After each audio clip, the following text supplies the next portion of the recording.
little bit.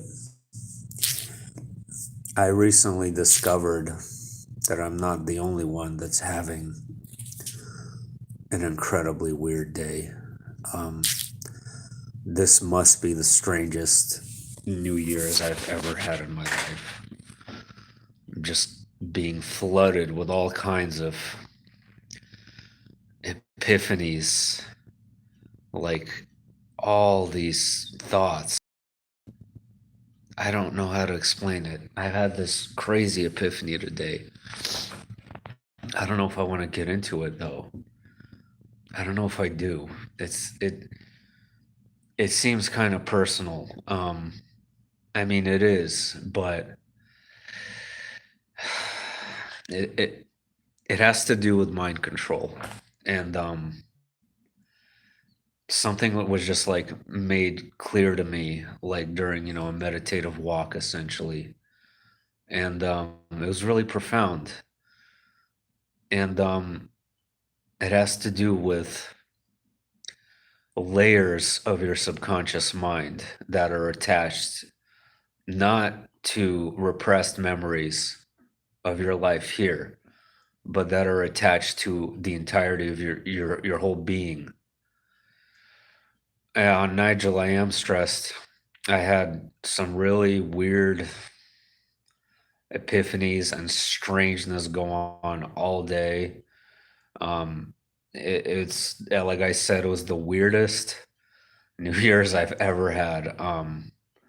Spent a lot of time sort of in a quiet space, praying, meditating, and I had a lot of just like a flood of things come through. And like I said, not something that I'm ready to share right now because it's fresh and because it's somewhat traumatic and somewhat personal. Yeah, Dan, yeah, you're like one of five people, Dan, that told me the same thing about today, about this being such a weird New Year's. Something happened. I made that video. I told you 2022 was gonna be completely different, and it is already. And all this stuff with these psychotic fires burning down 1,000 homes and tornadoes that make no sense. This is this is something absolutely massive going on. This is something tremendous and not to be taken lightly. And it's related to our consciousness, obviously. So, sorry, let me just get it back. Yeah, it's funny. I was just talking to you, Dan, and then I said I was going live, and here you are. Yeah, lightning that made nothing. Yeah, it's all there. So, all right. So I drew. So hopefully you guys saw my dream yesterday, right? So I know both of you, I think Dan did. So it was a dream I shared from a long time ago. A dream that was extremely powerful and had a very solid confirmation related to it in terms of I like about a week later I listened to a radio show. Yeah, weird dreams, same here, Nigel. Yeah, I was listening to a radio show where this guy is describing like in exact detail not just the appearance of these beings, but their character as well. And not all three, but two of the three, this individual described the same beings that I never heard anywhere else, nowhere. And I looked for this show today on Forbidden Knowledge News. For those of you who know Chris Matthew, very excellent podcast.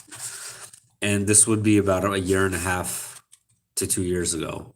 So I'm going to have to dig pretty deep to find it because he has hundreds of shows. All right.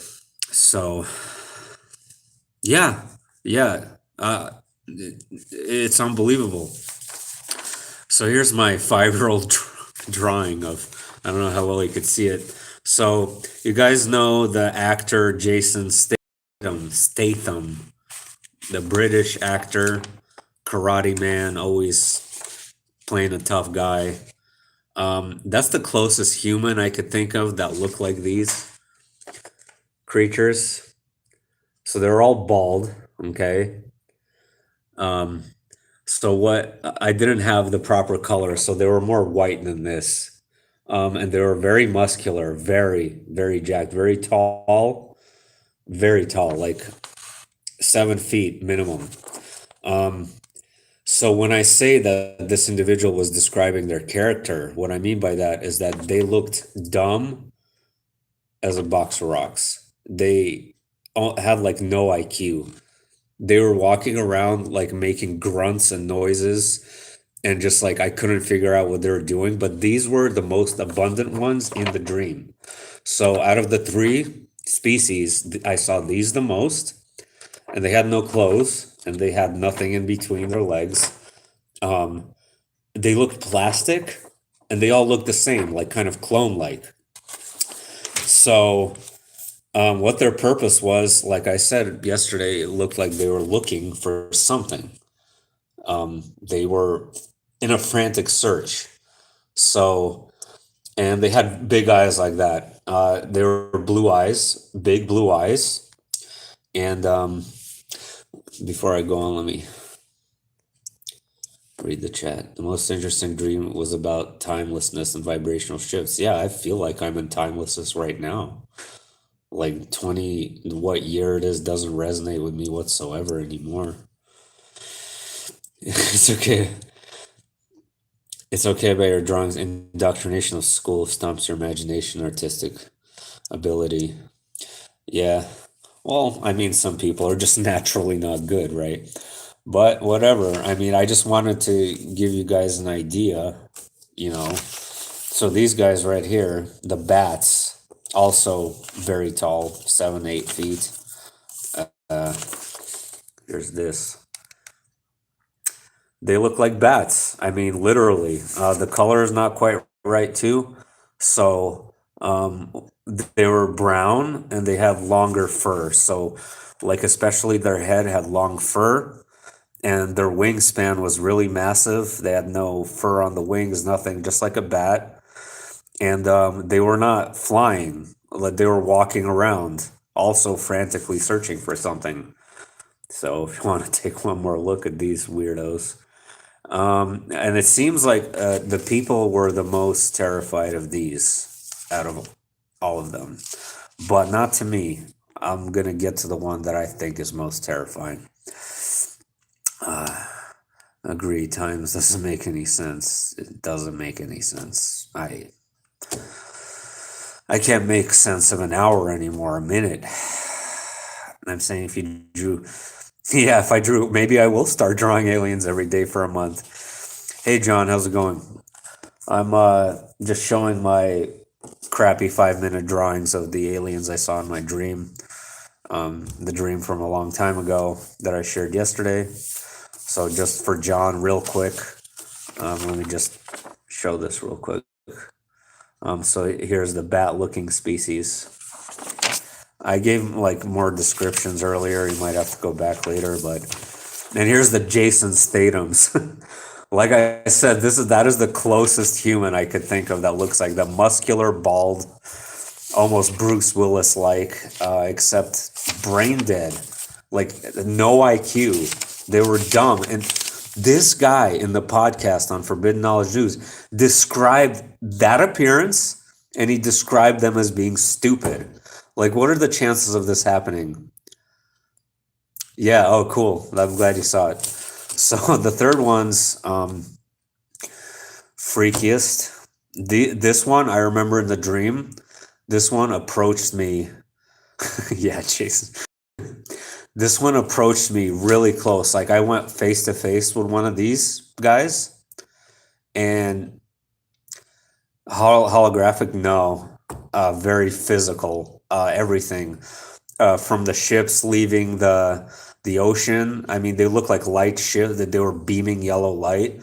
There was countless of them, thousands. I mean, countless. I don't know how many. and it just seems like they were coming out of the water endlessly, nonstop. So, and they looked very physical. It looked very real.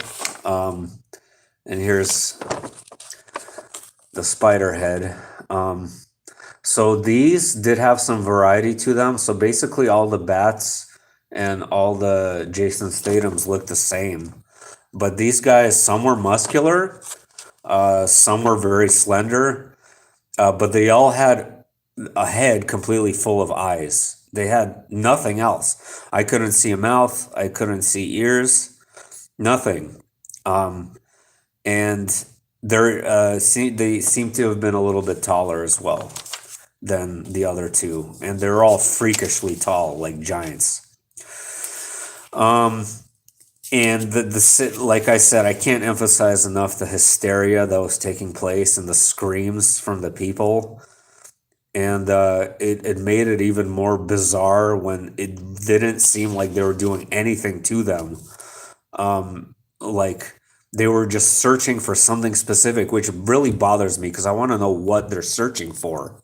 Um, that's crazy that he described. Yeah, like I said, I'm gonna try to find that show. It's not gonna be easy though, since he has a lot. Um, Chris Matthew has a lot of podcasts. So it was absolute pandemonium and chaos. I remember running into some building to like try to hide, and they were like in there, like just looking around, like peeping into windows, going on rooftops. It was something. So, what I wanted to get into, yeah, exactly, yeah. But that's the thing. Okay, it wasn't an attack per se, but it definitely didn't seem friendly by any means at all. The whole vibe and their approach was absolutely chaotic. So they didn't do anything to quell the fear whatsoever. It looked like an invasion. It looked like an attack without an attack. Um, but yeah, of course. Did you guys know that NASA is hiring a priest to prepare people for an alien invasion? I'm not even kidding. You can look this up. I don't think anybody's gonna like first of all, a huge portion of the population doesn't believe. They either think they're all demons, which you guys believe whatever you want. I personally think that's absolutely silly. First of all, everything exists in eternity. So why categorize if something looks different, you have to put it in a category of demon? That doesn't make any sense. Um, it's like automatically evil. No, not necessarily. It's not automatically good either. Did they interact? Yeah, they got really close to them. So I saw them like get really close up to their face, like almost like they're like smelling something or like they were like scanning them. It's so hard to explain what the hell they were doing. Sorry to get off. Just recall Vector's new Mandela Effect video. How do you spell what we would call an eye doctor? It's spelled. What a weird synchronicity again. This whole day is full of them. I just watched a video about that same topic today. I don't remember how to spell it though, honestly. Sorry. Yeah, I guess optometrist, right? Uh, so is it spelled differently now? Well, actually, I even shared the video on the feed about the eye thing. So it's even on the community feed. So that's a weird synchronicity. All right, so the second dream, I don't know how related this is. I can tell you that I was like what looked like the same hilltop that I was on. If not the same, a very similar hill, like what where I saw these aliens coming out of the ocean. Really? That's how to spell it? That doesn't make any sense. Uh, yeah. Yeah, Dan made a great point about the Mandela effect on how it starts off. It seems like in our minds or our perception starts off small and then it expands. Like we start noticing more and more bigger things, like our place in the galaxy has changed. Like it goes way beyond logos. Like, and I think that's part of our, personal expansion, maybe. That's really interesting that that happens and that you brought that up, Dan, because I never even thought of it that way. But yeah, there is like tiers of Mandela effects or how Mandela affected people are. There is like a sort of tier list, I guess, or how, yeah. Real quick, okay. So I was on a hilltop and it looked like my area again. It looked like my local area where, in San Diego, we have tall mountains behind the city to the east, but the elevation overall is pretty low. It's not flat by any means. We're looking at a topography that's like between 50 and 200 feet on average, depending where you are on the coastline. So I was on a tall hill though. This one was definitely a few hundred feet, which we have near my house that I do visit, which I am convinced that was the same hill. Um, and I hear like a bullhorn or like an announcement. Oh, it definitely looks like it begins. Yeah, yeah, it does. So, like, I heard like a helicopter, but at the same time, it seemed like it was coming from everywhere. I hear like announcement, get away, seek shelter, run away. Um, but nothing specific. So it didn't describe what was going on. It didn't describe why we should seek shelter. Hey, Angel. So remind me, Angel, because I already showed the drawings of my crappy aliens. But before I go, I'll show you. Um, I'm describing the second dream that I think might be related because it was in the same general area. Because I was on top of a hill looking at the ocean. So this bullhorn's telling me to run away. So I do that. I gather my family, my current family, and we drive on this road that I do drive on regularly now. And we're like overhearing on the radio that like now it's saying like get to higher ground as fast as you can. And we did. So we end up on another hill that's taller and it's much farther to the east from where we were. And there's some kind of building on top of this hill, and there's a bunch of people they're frantically waiting. And me, my son, and wife, we were like looking out over the horizon, over the ocean, and I still at this point don't know what's going on. And then bam, this freaking tidal wave, like hundreds, I don't know, 200 feet tall, 300, I don't know, it was going over most of the low-lying hills. So as I just said, the elevation in San is between 50 to 200 feet, depending where you are. And this thing was going over most of those hills. And it was just like this tide, like this wave. It was really smooth. Like the way it looked, it was almost like serene. Like it wasn't violent like other tsunami dreams I had. The water almost looked crystal clear and it was pretty and it was just like washing everything away, almost like cleansing everything. And I'm just like watching on top of this hill, stunned at what I'm seeing. And we go inside and like we're okay, nothing happened, so it didn't reach us, it didn't reach our hill, and we're talking like, and then that was basically the end. So again, really different dreams, right? So this one had the aliens coming out of the water, and that dream had water coming out of on the land. But it was the same general region and the same general context being on top of a hill. So that's why I'm possibly making the connection, but I don't know. I could be just, whatever. See what you guys say. But yeah, that's basically it. I mean, that's what I wanted to share. What do you guys think? mean anything.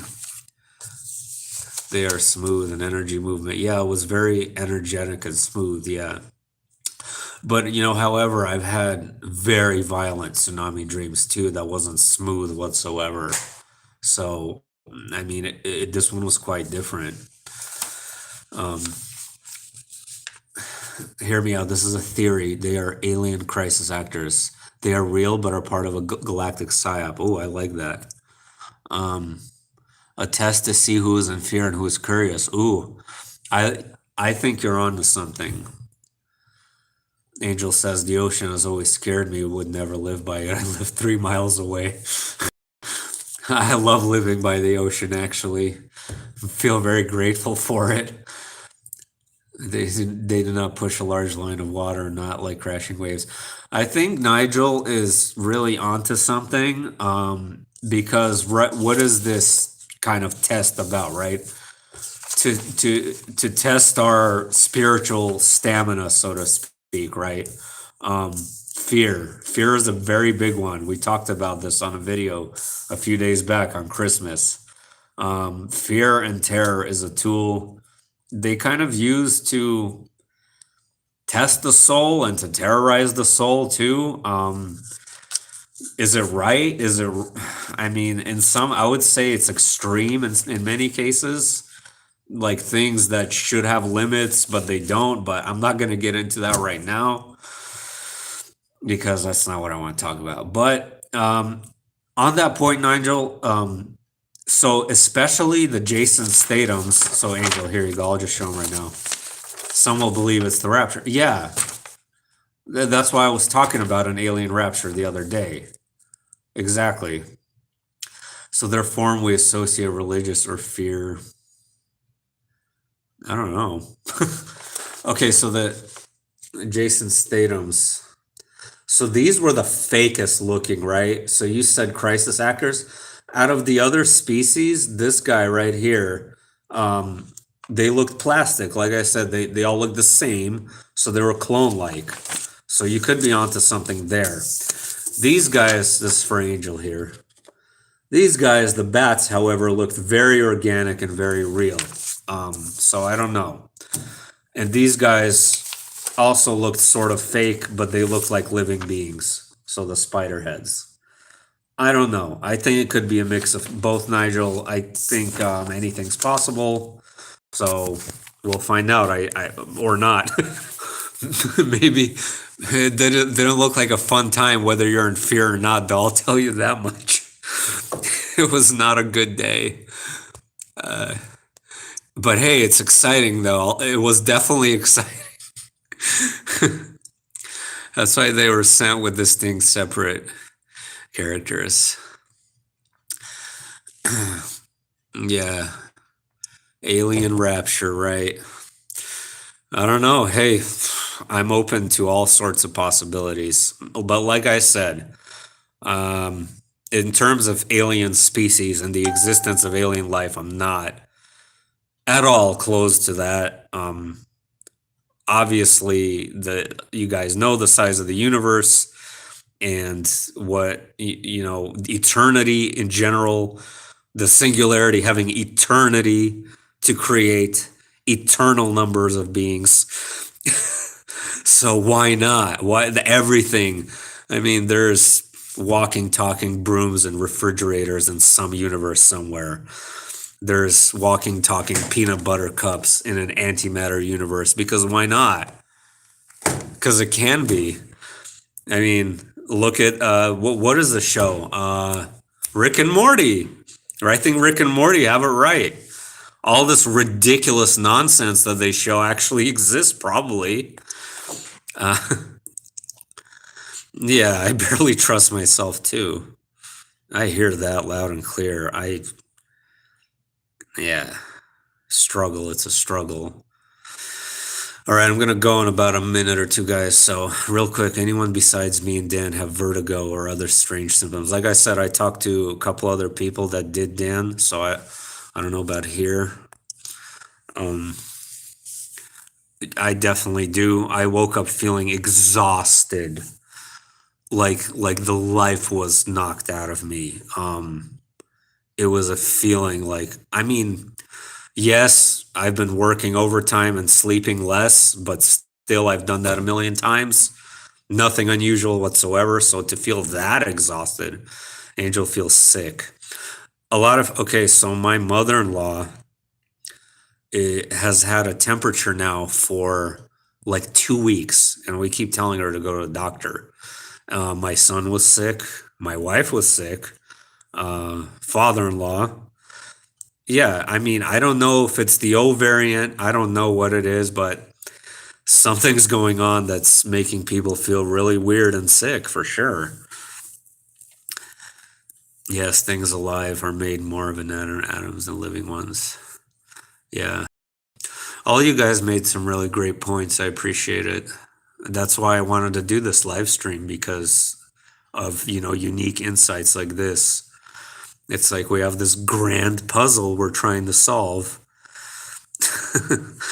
This immense puzzle, right? And this freaky world from hell. And we're like, what is going on here? Yeah. All right, guys. Feel better, everyone. Thanks for coming on. Wish you all the best and have a good one.